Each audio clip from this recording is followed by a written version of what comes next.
this evening. So it's really over to Anna. And Anna is a service designer at Livework Studio, and she's really helping them in shaping their sustainability offer. Today she's speaking about the role that design could play in reducing the human impact on the planet, and her talk is titled Undesign, Designing in the Anthropocene. I'll hand over to Anna. I got it wrong at the end, but we'll hand over. Cool. Thank you. Thanks.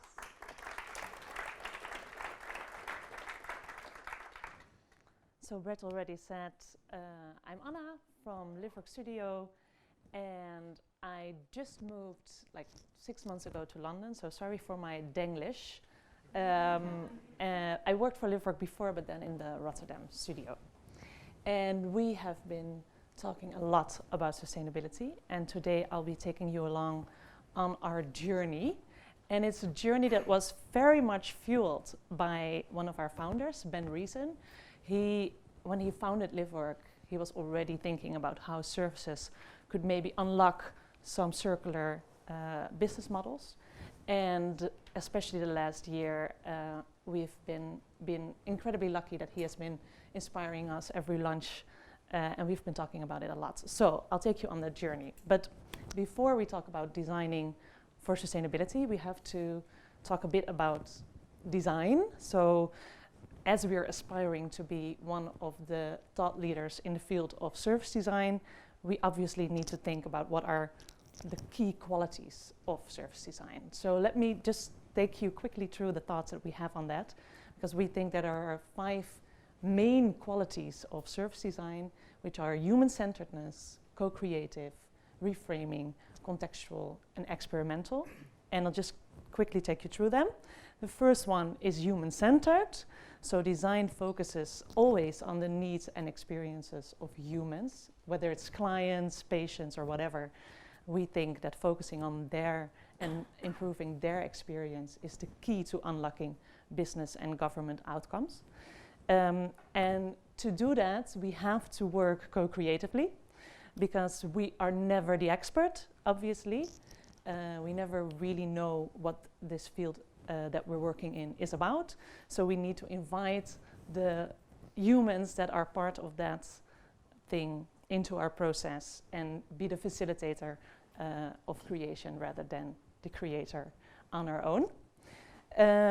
And we believe that design has a quality that enables the unlocking of certain solutions where analytical approaches sometimes fall short. So we really think that by reframing both the problem and the solution space, always reframing it helps you to get to totally new solutions. And we usually do that by asking the question, what if, blah, blah, blah, blah. It could be anything. So what if is one of our most used questions.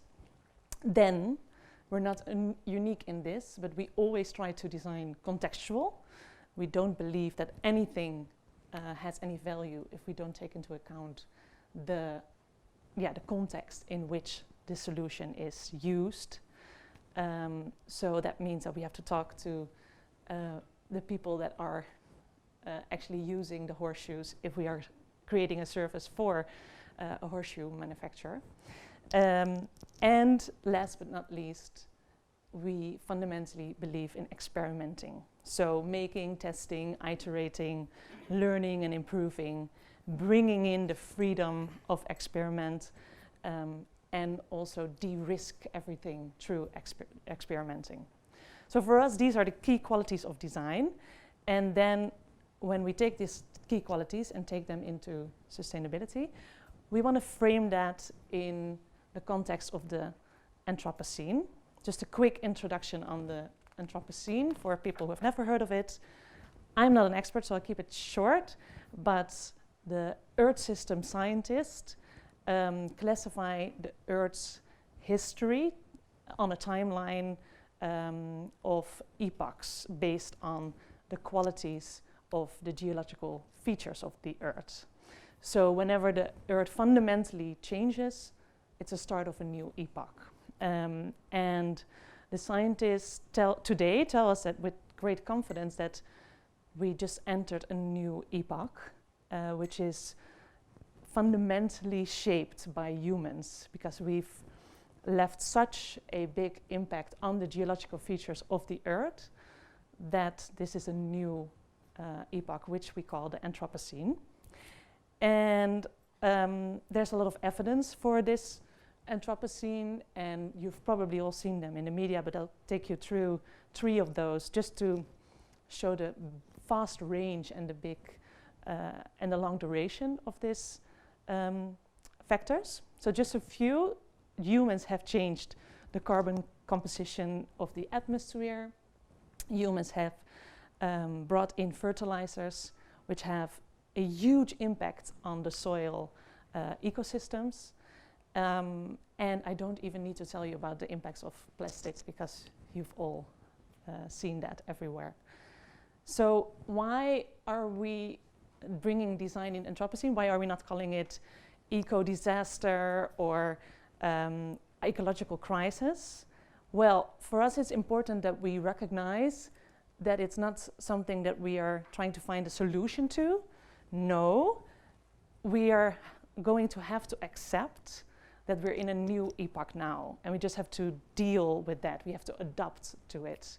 So we have to adapt design to the idea that humans can have and are already having a huge impact on the geological features of the Earth, and we need to, make sure that our concept of design fits to that new epoch.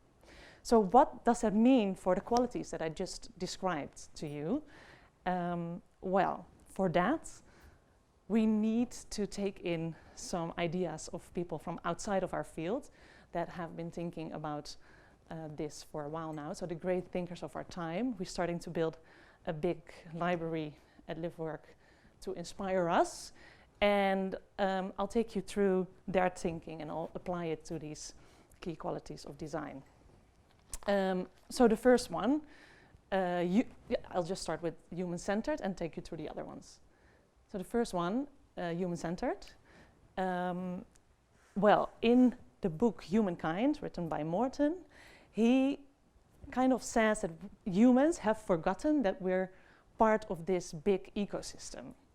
We always think that we're super independent, but we're actually not. We're super interdependent. We have a large influence on the ecosystems around us, and they are now starting to have an impact on our world as well. So that means that it's a bit weird that we've only been considering what humans find desirable, feasible, and viable, and that is starting to bite us in the ass. And this is difficult because, as Morton says in his book, it's really difficult for us to think of other living beings as part of the same group, so to say. Our language doesn't even allow it. So he comes up with this concept of non-human people, so that we might start giving them a more equal say in our design processes. So can we bring these ecosystems, these living beings, or these bacteria or animals or whatever, into the boardroom, like we're now bringing in the experience of clients into the boardroom? Can we bring in the experience of ecosystems into the boardroom? Can we make them actual stakeholders in our design process? So, for example, in New Zealand, they just made a river a legal entity. So this river has rights. That's a really interesting concept. Can this river then also be a stakeholder? So can we be more than human-centered? For the second key quality, I'm gonna quote this guy called Daniel Christian Wall. He wrote a very interesting article called Expanding the Concept of Design. And he says, our focus on industrial designed and produced products and services are failing because it is resulting in a loss of diversity, pollution, erosion, and whatsoever. So maybe we need to redesign design. And he takes a very broad idea of design. He says design is all about exploring and capturing with how we want something to be rather than how it already is. So we're designing the future, so to say. But if you take that as the definition of design, it is actually way broader than how we use it now. We only apply it to product or service design, whilst actually, if we're voting, we're kind of co-creating the future politics of a country. So he's trying to stretch our idea of design. He says we are designing all the time, and we should be more conscious of that. We should be more responsible in this constantly designing that we're constantly doing. So if we're more mindful and responsible of that, we can extend our concept of co-creative, and we can see in voting or in whatever process of deciding the future, we can see that we're co-creating. And we should also be mindful of who else is co-creating. Are we including enough people in the co-creation of a law, of the co-creation of a new system, or the co-creation of whatever? So, for example, should we invite this river that they have in New Zealand to our co-creation process? So yes, we should still be co-creative, but we should be hugely co-creative. Then, a very important one in this talk is we've been talking about reframing design, but if we really want to go into bring design into the Anthropocene, we should also think about reframing prosperity. Tim Jackson in his book argues that prosperity is way more than material wealth. He says it's about a sense of security that allows you to live healthy, to live happy, to live a meaningful life. And that's actually not captured in the measure that we most often use for prosperity, which is GDP, and that's still very much focused on material wealth. So in our case, as designers, industrially designed products and services might add material wealth, but if they pollute our lungs, if they drive loneliness, or if they promote an unhappy and unhealthy lifestyle, shouldn't we also calculate that in our measure for prosperity? So, and moreover, he also argues that the idea of infinite growth is impossible if you're living on an earth with finite resources. So, for design to be relevant in the Anthropocene, we really need to reframe what prosperity means. We need to reframe what we value. And we also need to reframe how we get to what we value, because if the process actually destroys the system in which that value exists, and then we have a problem.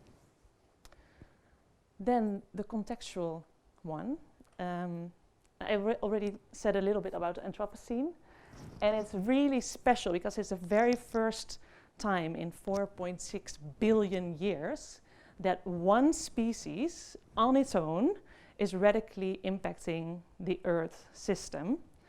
And in his book, Hamilton says, well, if you have the power to make such an impact, that also means that you have the responsibility that comes with that power. So we have created the Earth in the state in which it is now. So we also have the responsibility to protect it for the sake of our own species, but also for its worth. So we need to start designing ecologically contextual. The last one, always experimental. We already said that doing experiments is key to our work, but Taleb takes it in his book Anti-Fragile, takes it to a whole new level.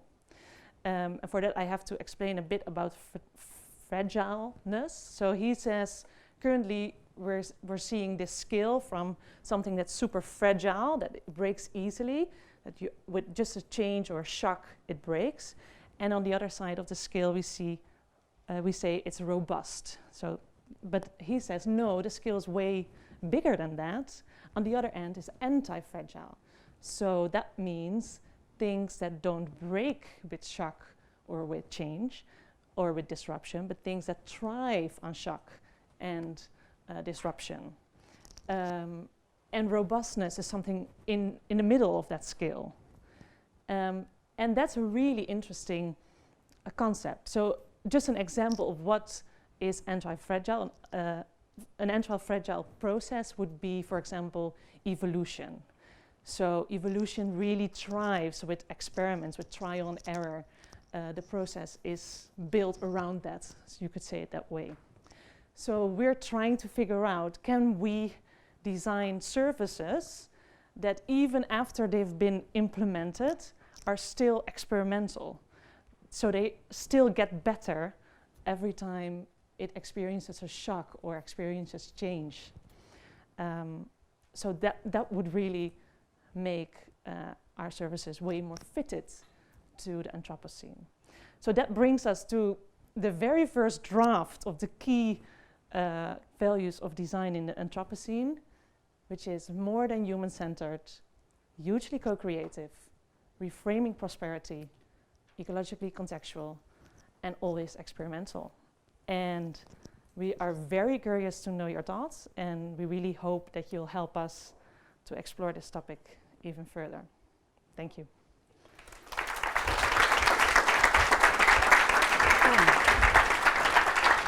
Brilliant. Thank you so much, Anna, for such an insightful talk. And I think we've got a really great, everyone's got a reading list now. There's so many books that we need to get through. We'll hold you on stage. So I just want to open up the floor for any questions.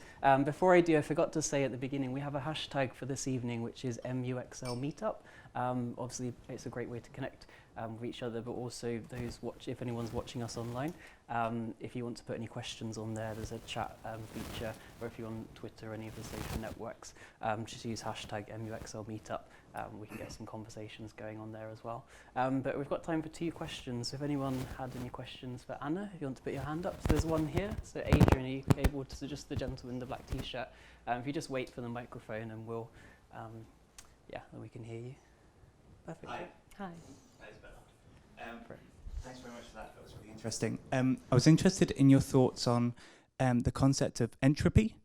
A lot of sort of the slides that you were showing seem to show that the sort of concept of humans seeing that anything that isn't human is like defiant, as was the name of that book, and sort of wrong, because it doesn't fit into our plan.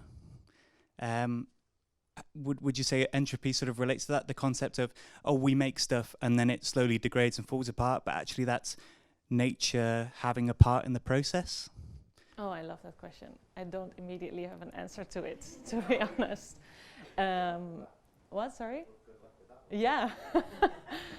I don't know. It's really, you're really sparking a thought for me now. So thank you for that. I really don't know.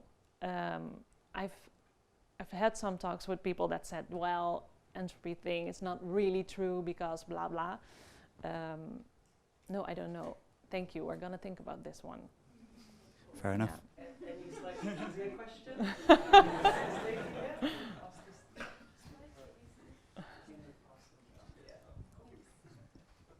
Hi, great talk. Just quick question, because I'm an MA student from UAL and we worked with Green Lab last week on a circular economy design thinking. Mm-hmm. So when you mentioned Anthropocene, so are you like trying to create a circular economy design thinking with the services you're like trying to produce? Or like Yes, we're busy trying to find out how services could be more circular. Because it's really interesting because we are always so focused on humans, while circularity needs this aspect of material flows and this very logistical thing.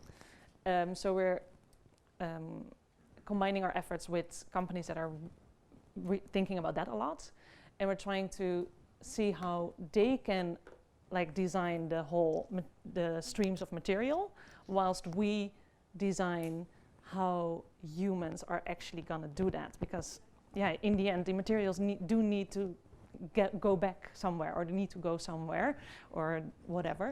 So how do you design that in a way that it's desirable and that it's nice? Sorry? Maybe a service that would be reusable in the future. Yeah, definitely. Yeah, but we're really starting this thinking. We're not there yet, so I think like everyone else. But this is definitely what we're thinking about all the time. Okay. Yeah. Thanks. Thank you so much, and thank you for your questions. Thank you. Very much, Anna. Brilliant.